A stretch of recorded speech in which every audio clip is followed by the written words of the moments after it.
जब कंपनी में year and bonus बांटा गया, मुझे 80 लाख युआन का बोनस मिला। लेकिन बॉस ने कहा कि इतना ज्यादा बोनस लेना टीम यूनिटी के लिए ठीक नहीं है। इसलिए उसने फाइनेंस डिपार्टमेंट को बोला कि अमाउंट को थोड़ा एडजस्ट कर दो और 800,000 युआन दिखा दो। एनुअल पार्टी में पूरी कंपनी मेरे ऊपर हंस रही थी। बॉस बोला, शाओ वैंग, कंपनी की ओवरऑल इंटरेस्ट के लिए तुम सैलरी कट और बोनस एडजस्टमेंट में सबसे पहले एग्जाम्पल बनो। कोई प्रॉब्लम तो नहीं? मैंने बस मुस्कुराया और बिना झिझक उसकी बात मान ली। मुझे कोई प्रॉब्लम नहीं है, क्योंकि उन्हें बिल्कुल नहीं पता था कि कंपनी का सबसे बड़ा क्लाइंट मेरी मौसी की कंपनी है। कल ही बॉस ने मुझे कैबिन में बुलाया था। शाओ वैंग, इस बार सैलरी कट ऊपर से ऑर्डर है। तुम्हारी टीम में सबसे ज्यादा सैलरी तुम्हारी है। बाकी एम्प्लॉयज को इस बात से प्रॉब्लम है, टीम में इम्बैलेंस आ रहा है। मैंने तुरंत पूछा, कंपनी ने सैलरी कब पब्लिक कर दी? जब सैलरी डिस्कस करना मना है तो सबको मेरी सैलरी कैसे पता चल गई? बॉस थोड़ा घबरा गया और बोला, देखो, सच कब तक छुप सकता है, और वैसे भी तुम्हारा ईयर एंड बोनस नए एम्प्लॉय शाओ लियू को दे दिया गया है। यंग लोगों को मोटिवेट करना जरूरी होता है ताकि वो जल्दी ग्रो कर सके। मैंने सिर्फ 3 सेकंड सोचा और सीधा जवाब दिया, ठीक है। बॉस को मेरी इतनी आसानी से मान जाने की उम्मीद नहीं थी। बहुत बढ़िया, तुम में कंपनी के लिए सोचने वाली क्वालिटी आ गई है। मुझे तुमसे बहुत उम्मीद है।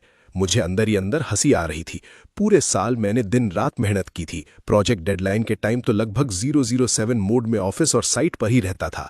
साल के एंड में रिवॉर्ड मिलने के बजाय मुझे ही पनिशमेंट मिल रही थी। जब मैं अपनी सीट पर वापस आया तो देखा लियू रान मेरी कुर्सी पर बैठा हुआ था और मेरा सारा सामान गायब था। वो मुस्कुरा कर बोला, वांग भाई, मुझे ठंड बहुत लगती है। मेरी पुरानी सीट पर एसी कम आता था। मैंने बॉस लियू से परमिशन ले ली है कि मैं यहाँ बैठूं। आप मेरी सीट ले लो, कोई प्रॉब्लम तो नहीं? मैंने शांत होकर पूछा, मेरा सामान कहाँ है? वो तुरंत बोला, अरे वांग भाई, अगर आपको बुरा लगा तो मैं वापस बदल लेता हूँ। आपका सारा सामान मेरी पुरानी सीट पर रखा है, कुछ भी मिसिंग नहीं है। मैंने आसपास देखा, जो लोग पहले रोज मेरे आसपास हंसते बोलते रहते थे, आज सब अपना सिर झुकाए बिजी होने का नाटक कर रहे थे। मैंने बस इतना कहा, रहने दो, अगर तुम्हें यह सीट पसंद है तो जितना चाहे बैठो। मैं उसकी पुरानी सीट पर जाकर बैठ गया। तभी लियू रान ने मुस्कुराकर अनाउंसमेंट किया, वैसे वांग भाई, इस साल से टीम लीडर रोटेशन सिस्टम शुरू हो गया है। आज से मैं नया टीम लीडर हूं और जिस प्रोजेक्ट के तुम इंचार्ज थे उसका रिस्पॉन्सिबिलिटी भी अब मेरे पास है। तुमने बहुत मेहनत कर ली, अब थोड़ा आराम कर लो। पूरा ऑफिस सन रह गया। मैंने सबसे पहले ताली बजाई। कॉन्ग्रेचुलेशंस लीडर लियू, उम्मीद है आप हमें और भी बड़ी सक्सेस दिलाएंगे। मेरे बाद धीरे धीरे सबने ताली बजानी शुरू कर दी। बॉस के जाते ही मैं सीधा स्टेयरवेल में गया और क्लाइंट को फोन लगाया। मौसी, हमारी कंपनी को जो पेमेंट भेजनी थी फिलहाल मत भेजना। बॉस का कहना है कि कंपनी में ज्यादा पैसा आने से टीम यूनिटी खराब हो जाती है। मौसी गुस्से में बोली, क्या तुम्हारे साथ फिर से कंपनी ने बदतमीजी की? मैंने पहले ही कहा था, अपनी फैमिली कंपनी ज्वाइन कर लो, क्लाइंट बनकर आराम से काम करोगे। तुम ही जिद करके कॉन्ट्रैक्टर साइड में इतनी मेहनत वाली टेक्निकल जॉब करने चले गए। अब समझ आ रहा है ना? मैंने कहा, पछतावा तो है, लेकिन अभी रिजाइन करने का टाइम नहीं आया। सिर्फ मेरी सैलरी कट हुई, मेरी टीम लीडर की पोजीशन अचानक छीन ली गई और मेरा पूरा बोनस लियू रैन को दे दिया गया। इसका सिर्फ एक ही मतलब है, बिना कॉम्पनसेशन दिए मुझे मजबूर किया जा रहा है कि मैं खुद रिजाइन कर दूं। पिछले कुछ सालों में रियल एस्टेट मार्केट गिर गया था। कंस्ट्रक्शन और डिजाइन इंडस्ट्री भी बुरी तरह अफेक्ट हुई थी। मैं 8 साल से डिजाइन इंडस्ट्री में था।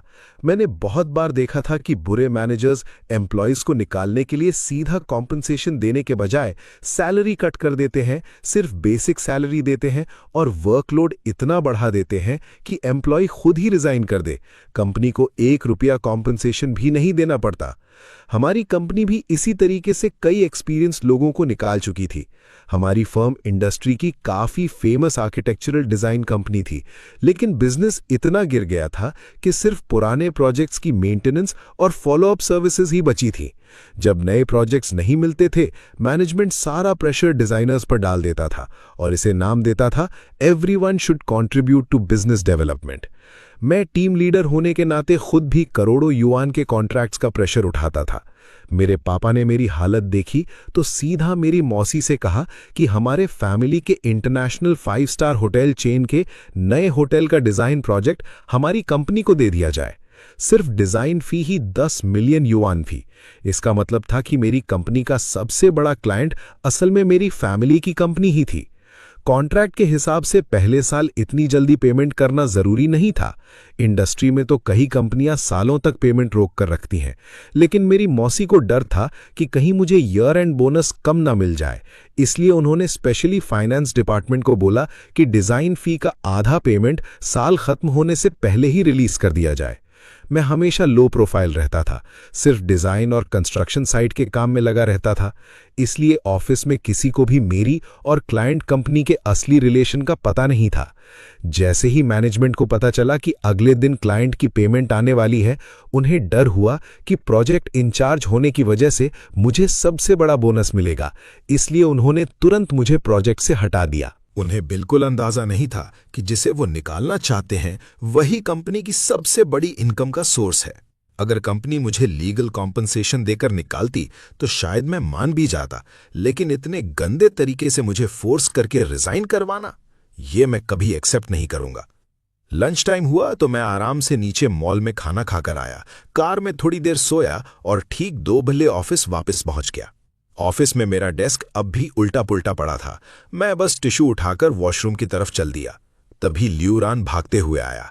वैंग भाई, वैंगलो होटल के एडमिनिस्ट्रेटिव बिल्डिंग का ऑप्टिमाइज डिजाइन जल्दी भेजो, क्लाइंट का प्रोजेक्ट मैनेजर बार बार फॉलो अप कर रहा है।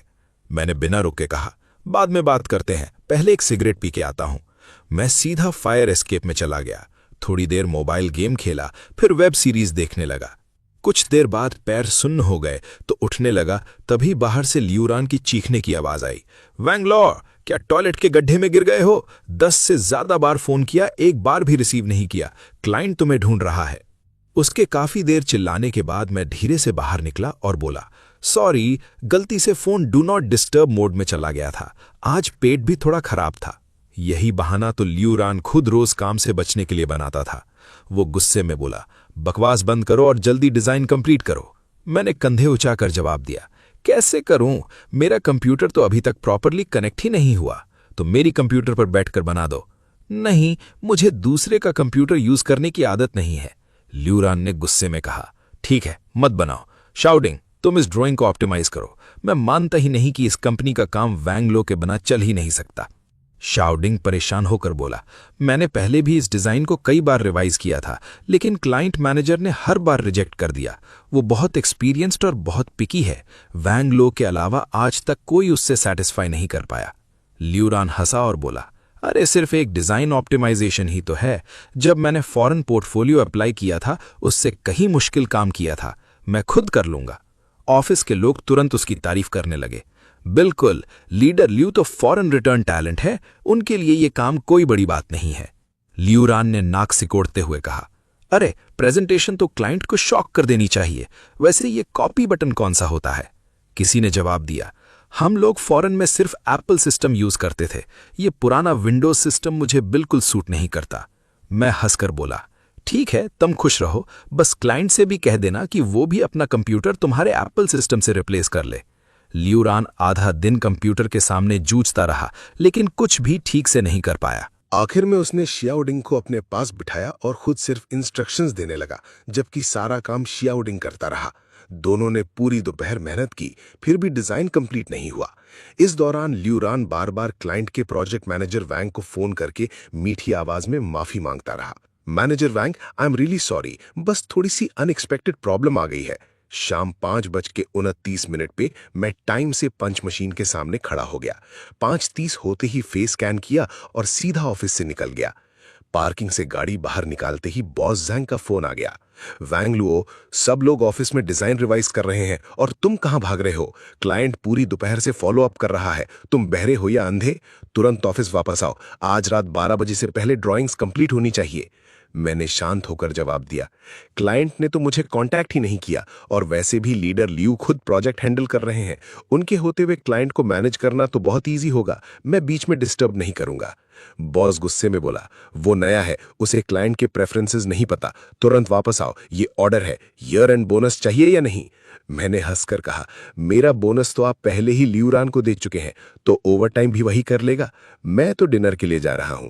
मैंने फोन डू नॉट डिस्टर्ब पर डाला और अपने दोस्तों के साथ मजे से डिनर करने चला गया। कितने सालों बाद बिना ओवरटाइम की शाम मिली थी। काम के चक्कर में मुझे याद भी नहीं था कि आखिरी बार दोस्तों के साथ आराम से कब बैठा था। पिछले 1 साल से रोज रात 9-10 बजे ऑफिस से निकलता था और ऑल नाइट ओवरटाइम तो आम बात बन चुकी थी।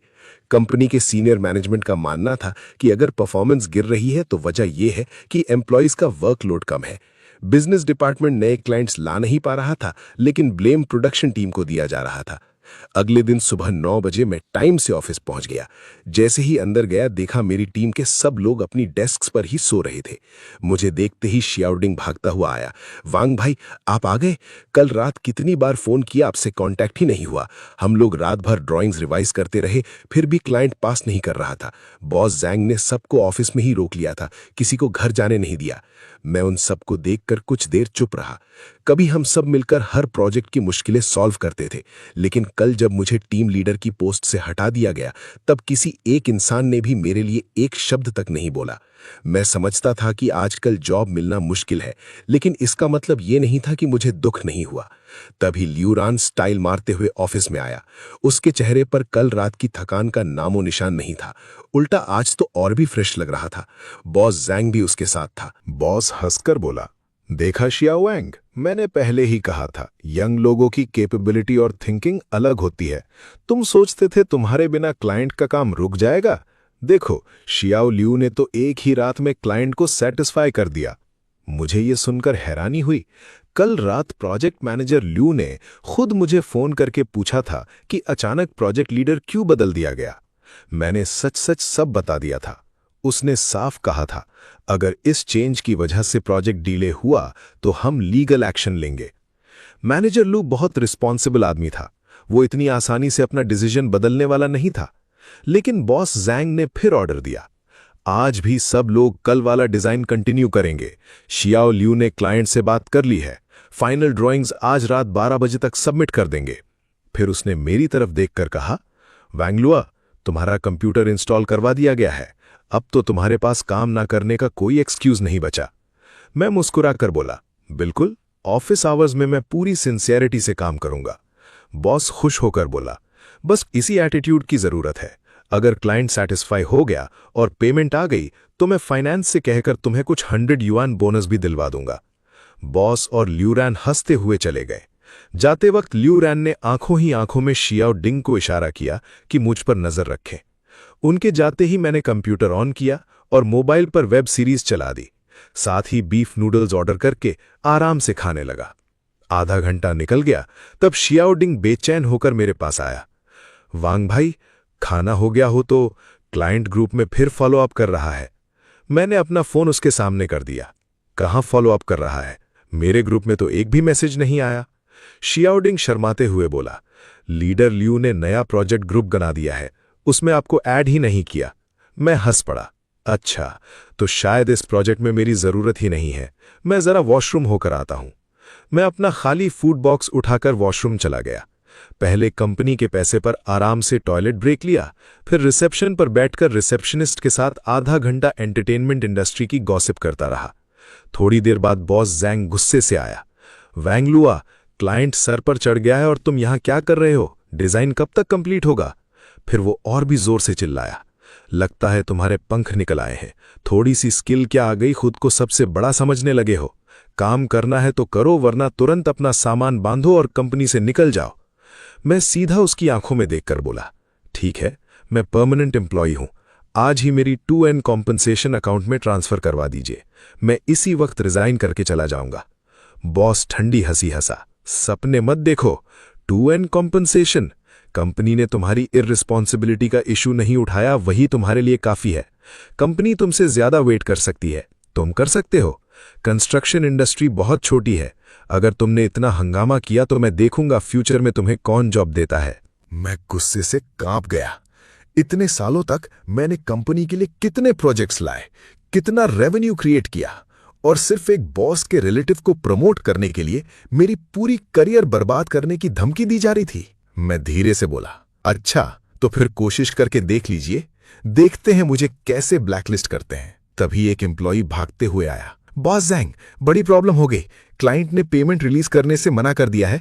उनका कहना है कि हमारी सर्विस उन्हें सेटिस्फैक्ट्री नहीं लगी। बॉस हंस पड़ा। पेमेंट आए या ना आए, तुम्हें वैसे भी उसमें से कुछ नहीं मिलना, इतनी जल्दी खुश मत हो। मैं अंदर ही अंदर सोचने लगा।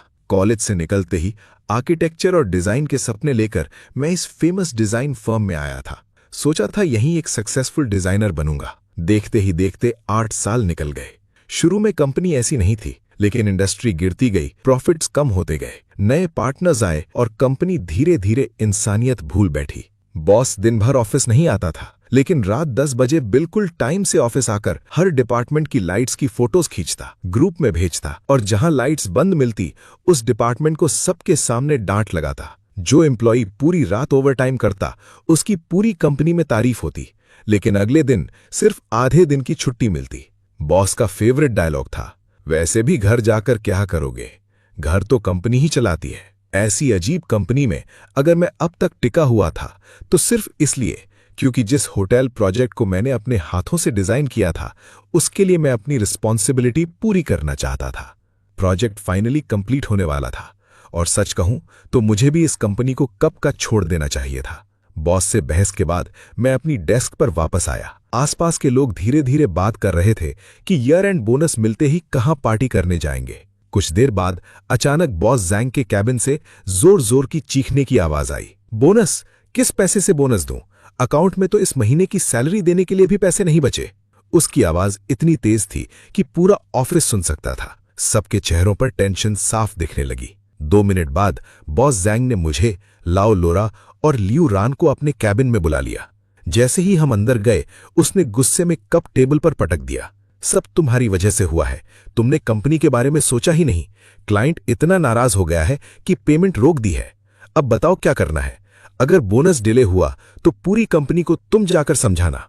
मैंने शांत होकर जवाब दिया, इससे मेरा क्या लेना देना? मैं ना प्रोजेक्ट लीडर हूं और ना ही पेमेंट रिकवर करने का जिम्मेदार।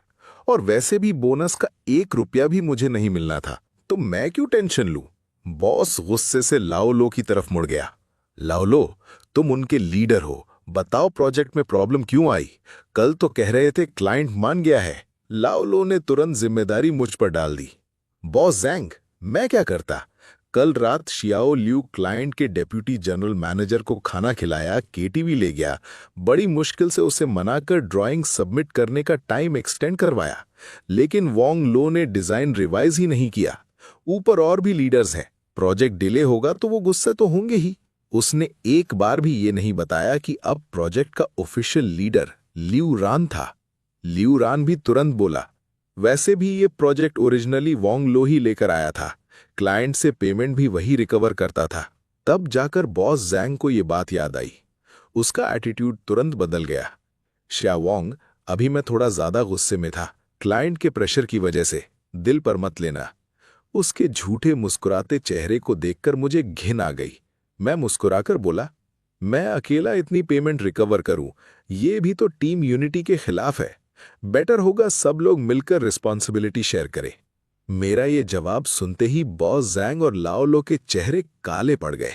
मैं बिना कुछ और बोले कैबिन से बाहर निकल गया। पीछे से सिर्फ तोड़फोड़ और गालियों की आवाजें आ रही थीं। वोंग लो, तू बहुत बड़ा हीरो बन रहा है। उसके बाद बॉस जैंग और लाओलो सीधा क्लाइंट के ऑफिस भागे। दोपहर को मेरी मौसी ने मैसेज भेजा, आज तुम्हारे बॉस और उनका मैनेजर आए थे। मैंने उन्हें बिल्डिंग के अंदर तक नहीं आने दिया। बेचारे पूरी दोपहर लॉबी में बैठे रहे। आखिर में प्रेसिडेंट से मिलना तो दूर, उन्हें अपॉइंटमेंट तक नहीं मिली। ये सुनकर मुझे बहुत सुकून मिला। उस दिन मैं टाइम से घर चला गया।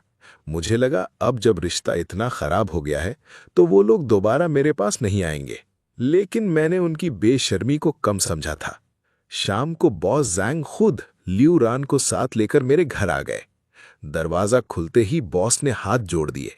वोंग लो, प्लीज, मैं तुमसे रिक्वेस्ट करता हूं, बस क्लाइंट की पेमेंट रिकवर करवा दो, या कम से कम किसी मिडिलमैन से बात करा दो ताकि हमें प्रेसिडेंट से मिलने का मौका मिल जाए। फिर उसने लियू रान को आंखों से इशारा किया। लियू रान ने बिना इमोशन के कहा, सॉरी वोंग भाई। मैंने सीधा जवाब दिया, बॉस जैंग, मैं सिर्फ एक ऑर्डिनरी एम्प्लॉई हूं, इतनी बड़ी रिस्पॉन्सिबिलिटी नहीं उठा सकता, किसी और को ढूंढ लीजिए। बॉस ने जल्दी से लालच दिया, अगर तुम ये प्रॉब्लम सॉल्व कर दोगे तो मैं तुम्हें दोबारा टीम लीडर बना दूंगा और प्रोजेक्ट भी फिर से तुम्हारे हवाले कर दूंगा। मैं हंस पड़ा। रहने दीजिए, ये टीम लीडर की कुर्सी अपनी भंजी के लिए ही संभाल कर रखिए।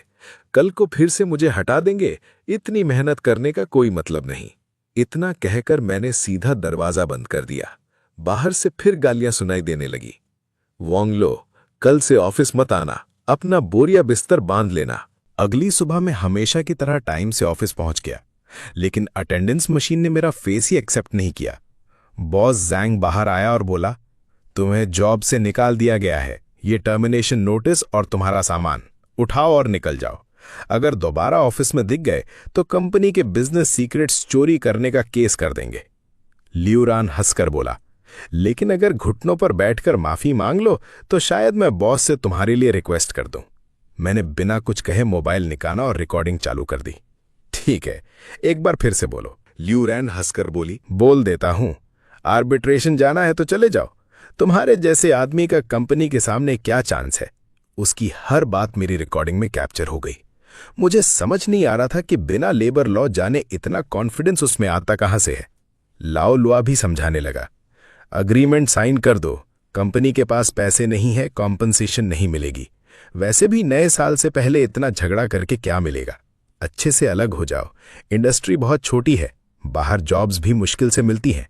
अगर कंपनी तुम्हारे बारे में 2-4 बुरी बातें फैला दे तो जिंदगी भर बेरोजगार घूमोगे।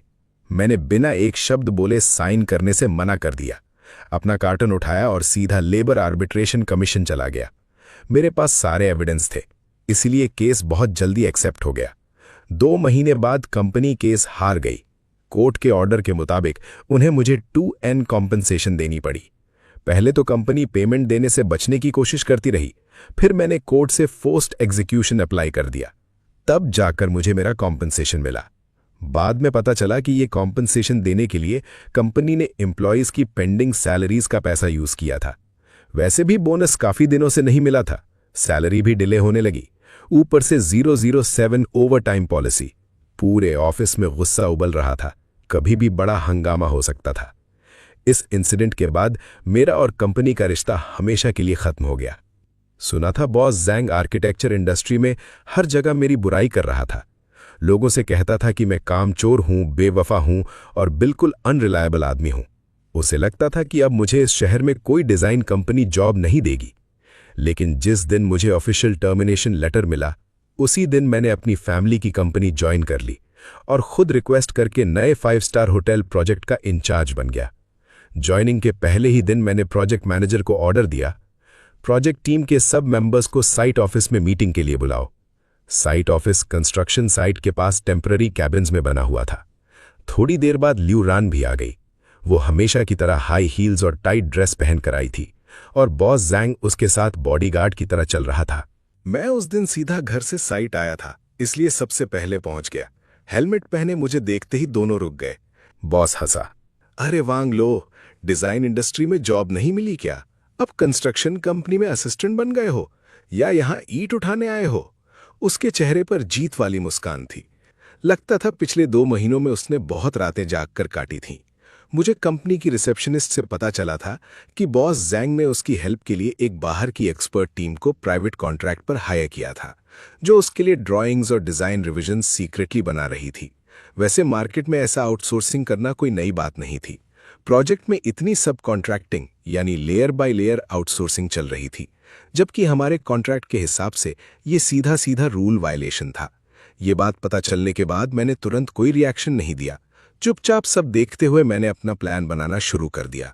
लियू रैन हंसकर बोली, फिर हम क्लाइंट के सामने तुम्हारी कंस्ट्रक्शन कंपनी की तारीफ कर देंगे या थोड़ा एक्स्ट्रा फायदा भी दिलवा देंगे। मैं उसे ऐसे देख रहा था जैसे कोई बेवकूफ बात कर रहा हो। शायद मेरी नजर उसे चुभ गई थी। लियू रैन तुरंत बोली, जो लोग यहां काम से नहीं है वो प्लीज बाहर चले जाएं। ये क्लाइंट और डिजाइन कंपनी की मीटिंग है। तुम लोगों के आने से लेवल ही गिर जाता है।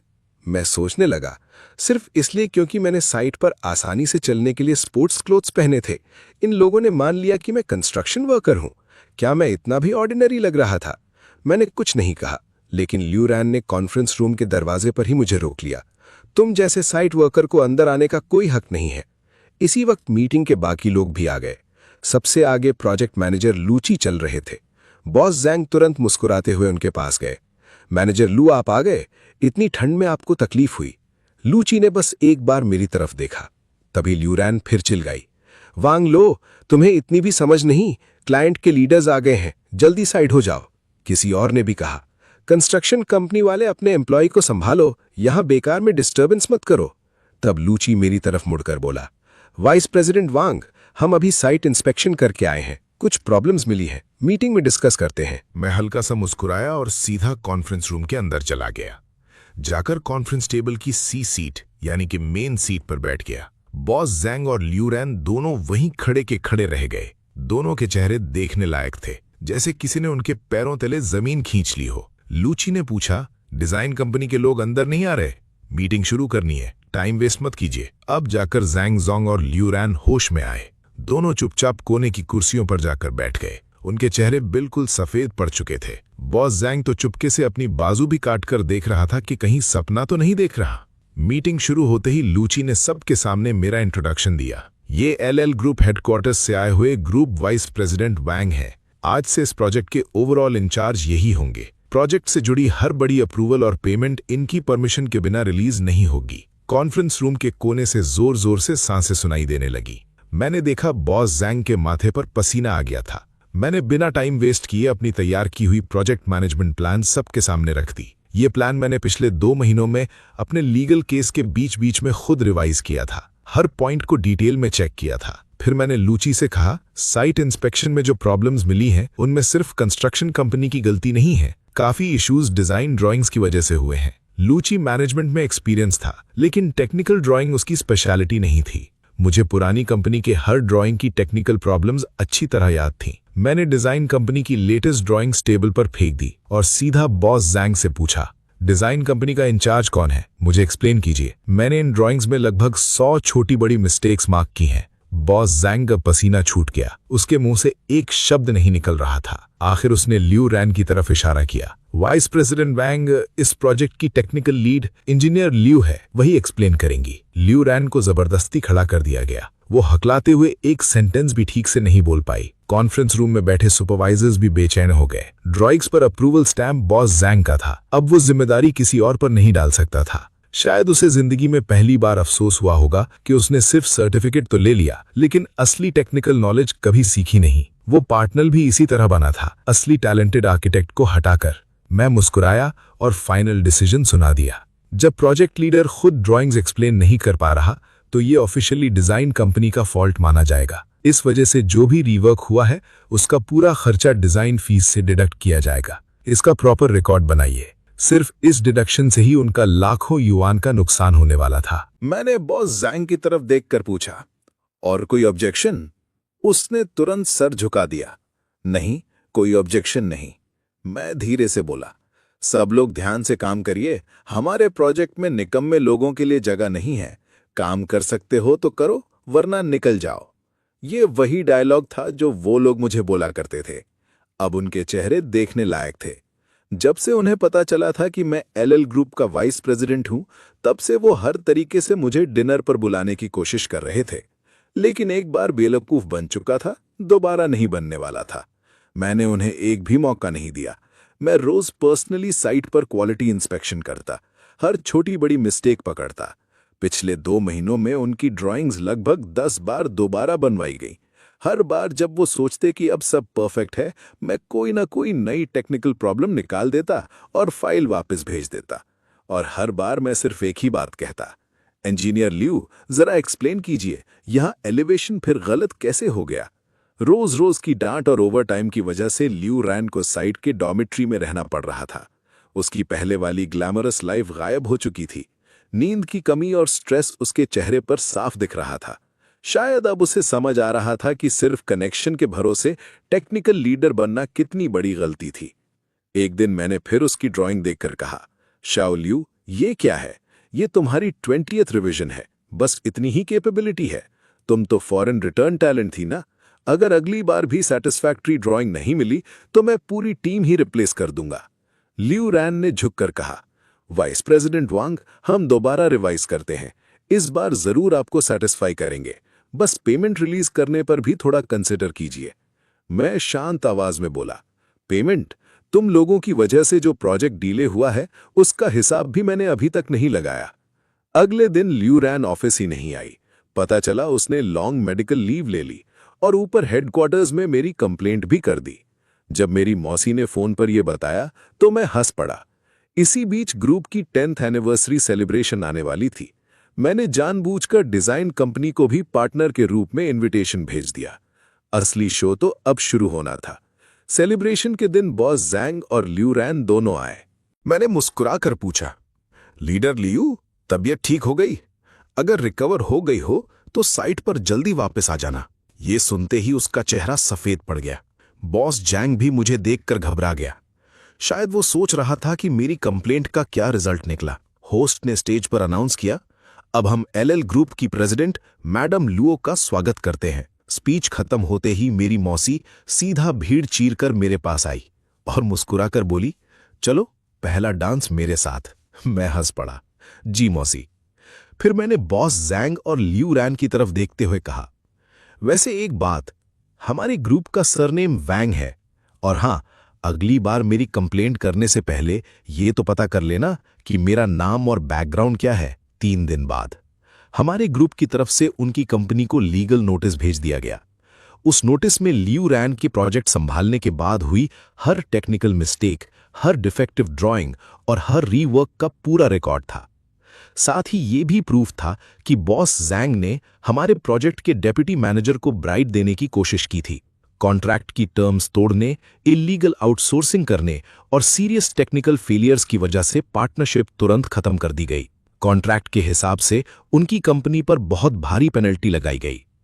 कोर्ट का फाइनल जजमेंट आने के बाद मेरी पुरानी कंपनी इतना बड़ा कॉम्पनसेशन भर नहीं पाई। कंपनी बैंकरप्ट हो गई। रोज उसके ऑफिस के बाहर पैसे मांगने वालों की लाइन लगी रहती थी। सीनियर मैनेजमेंट घर से बाहर निकलने से डरता था। बॉस जैंग, जो कंपनी का लीगल रिप्रेजेंटेटिव था, जेल चला गया और ल्यू रैन पहले ही भाग गई। लेकिन उसके बाद जब भी वो किसी डिजाइन कंपनी में जॉब मांगने गई, हर जगह उसे मना कर दिया गया। सबको पता चल चुका था कि उसने अपनी ही कंपनी को बर्बाद कर दिया था। मैं अक्सर सोचता हूं कि अगर मैं भी एक आम एम्प्लॉय होता, बिना किसी सपोर्ट के, तो शायद इतने बड़े इनजस्टिस के सामने कितना मजबूर महसूस करता। लेकिन जिंदगी का सबसे बड़ा सबक यही है, हर इंसान कभी ना कभी मासूम होता है, दिल से मेहनत करता है और कभी कभी बेवकूफ भी बन जाता है। लेकिन अगर वक्त रहते सच समझ आ जाए तो गलत लोगों को छोड़कर ही सही जिंदगी और सही लोग मिलते हैं।